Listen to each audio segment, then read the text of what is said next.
My name is Bella Brandy. I'm Miss Palmer Hills Teen, and this is Labels Are Not Limits.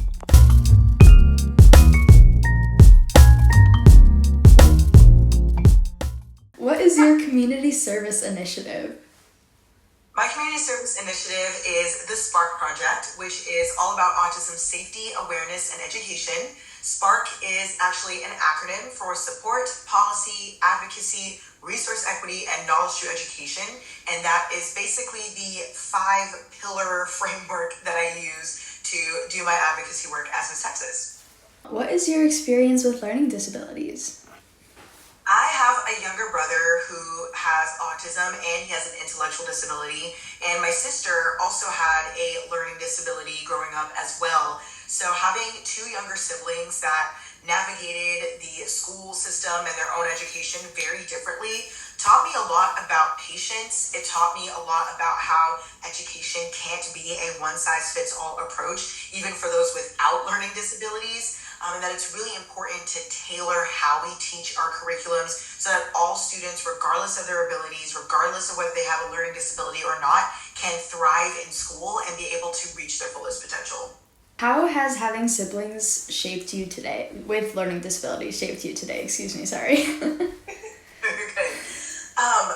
My brother and sister have taught me so much in, a short amount of time. They, like I've mentioned, they've taught me a lot about patience, taught me a lot about empathy as well. I think it can be hard sometimes when you're in a group project, for example, and somebody is taking a while to understand something, or maybe they don't understand the lesson that's being taught in the classroom. But having siblings really taught me to be a little more empathic to students who maybe have challenges in the classroom. And it's also just kind of opened my eyes to, again, the different ways that people learn. My brother is a very tactile learner. He learns by using his hands, whereas my sister, she's a more visual learner. And for her, she has to see it or it's not registering. I am none of the above. So it was really easy for me to think, well, my way of learning makes sense and it makes sense to me. But having to teach my brother and sister in school, I learned that they don't respond to the way that I learn things. So it really taught me a lot about, again, just being empathic, being patient, but also just learning to try new things until they are able to understand what it is you're trying to communicate to them. My siblings also have learning disabilities, and that has changed my perspective about learning disabilities a lot. How has growing up with a sibling with autism shaped your perspective about certain stigmas? I witnessed it my whole life of people thinking that my brother is stupid, or that my brother is weird because he doesn't talk, or because he has an intellectual disability, or because he's not able to do things that neurotypical people are able to do.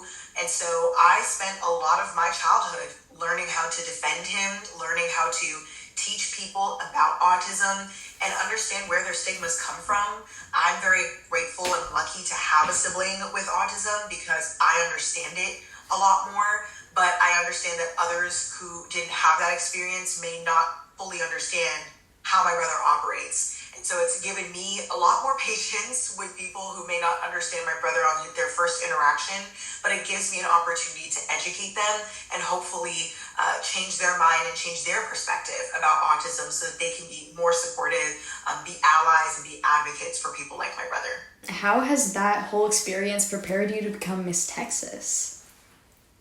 Being Miss Texas, I've met people from all different walks of life who have come from all different backgrounds, all different cultures. Texas is truly a melting pot of a state.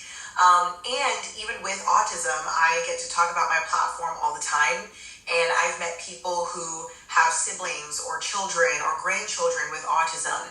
And many of them have had, their own stigmas and their own misconceptions and ask me how I feel about it. And so it's really helped prepare me to be able to be more empathic with people who, again, I'm meeting for the first time and their own experiences with autism and their own understanding of it, and help them to learn more about the research, about the progress that's being made with autism advocacy, but also use my platform to be able to bring other people into the knowledge about what autism is, especially now that the diagnostic rate has increased now to 1 in 33 children with autism it's even more important now that with my statewide platform that I'm bringing that advocacy to the forefront, because the average person now is going to encounter someone in their lifetime with autism, and I want to make sure that they are equipped with the tools, with the knowledge, with the advocacy needed to help other children and adults on the spectrum feel safe and heard. And going off of that, as someone who doesn't know how to help but wants to, what is the best advice you would give them? The best advice is to be around the people who are in that community. I always tell people, if you can find somebody who has autism, or a parent who is a parent of someone with autism, or someone like me who's a sibling, get to know them. Ask them questions. Don't be afraid to ask questions. I think that's the real big thing.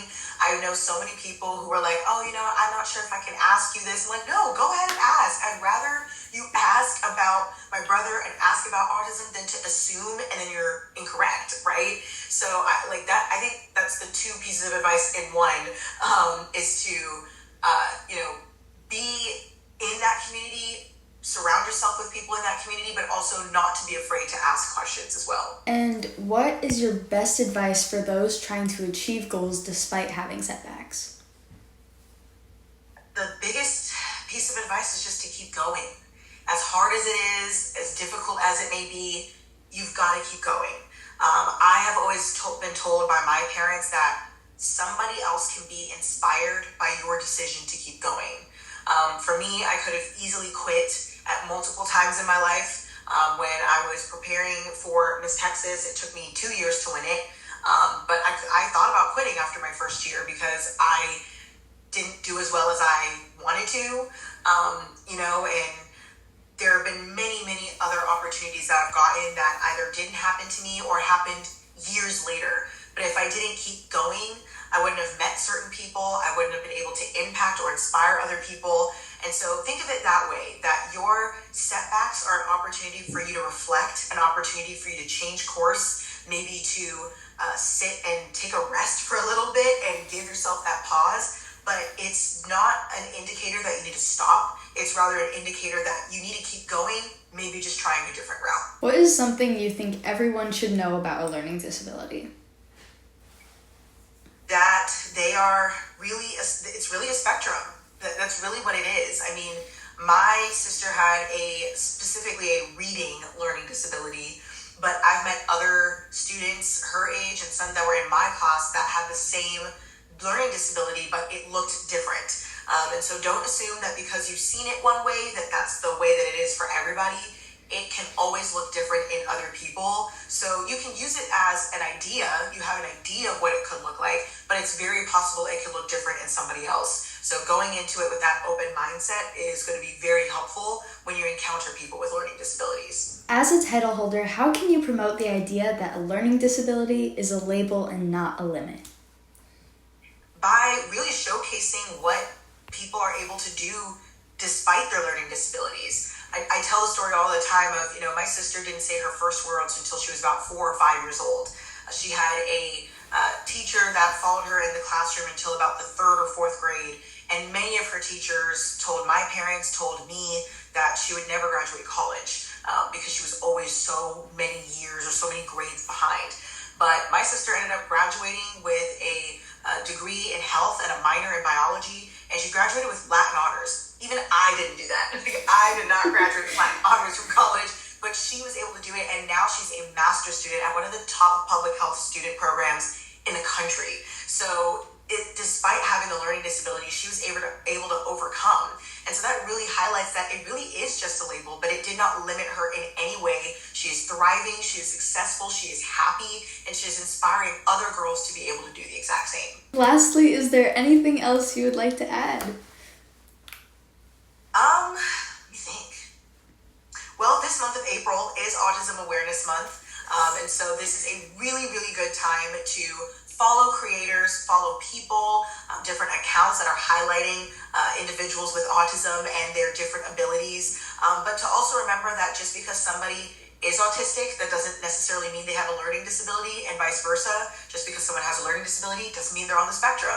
And so this is a great month to get to learn more about learning disabilities, learn more about autism, and find ways that you can empower and uplift other people in your community, in your classrooms, in your workplace. wherever you are, and just continuing to be an ally for all of those who have labels